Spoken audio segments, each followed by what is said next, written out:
यार कुछ दिनों पहले मैंने ट्विटर पर देखा था कि 24 लाख सैलरी पर जीरो टैक्स दे सकते हैं। But according to my understanding, अगर आपकी इनकम 12,75,000 है तो inclusive of standard deduction, then इस केस में जीरो टैक्स लगता है। हाउ इज इट कि 0% टैक्स ऑन 24 लैक्स, ये कैसे हो सकता है? First of all, zero tax is possible up to 24 lakh, but ये ओनली स्पेसिफाइड प्रोफेशनल के लिए है, ना कि सैलरीड पर्सन के लिए। तो व्हाट डज दैट मीन्स कि कोई इंटीरियर डेकोरेटर हो, टेक्निकल कंसल्टेंट हो, अकाउंटिंग हो, लीगल हो, मेडिकल प्रैक्टिशनर हो या आर्किटेक्चर हो या other profession like actor, actress या फिर डायरेक्टर्स, क्रिएटर्स, ये सब प्रिजम्प्टिव टैक्सेशन ऑप्ट कर सकते हैं। प्रिजम्प्टिव टैक्सेशन मीन्स कि आपको कोई फीस आ रही है। दैट मीन्स अगर मैं प्रोफेशनल हूँ, मुझे कोई फीस आ रही है, देन इस केस में मुझे कोई एक्सपेंस क्लेम करने की जरूरत नहीं है। मुझे ऑटोमेटिकली 50% एक्सपेंस क्लेम कर सकती हूँ और 50% मैं इनकम क्लेम कर सकती हूँ। दैट मीन्स कोई प्रोफेशनल है who are doing consultancy, let's say doctor fees charge करता है अपने पेशेंट से।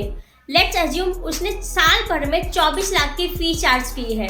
देन इस केस में जो इससे एक्चुअल एक्सपेंस क्लेम करने की जरूरत नहीं है और बुक्स ऑफ अकाउंट भी मेंटेन करने की जरूरत नहीं है। उसको automatically 50% is my expense claim कर सकते हैं और 50% is the income. Presumptive taxation के अंदर आपको 50% of total receive, that means इस केस में 12 लाख वो एक्सपेंस अलाउ माना जा सकता है और 50% of 24 lakh, that means 12 lakh वो टैक्सेबल इनकम ट्रीट किया जा सकता है।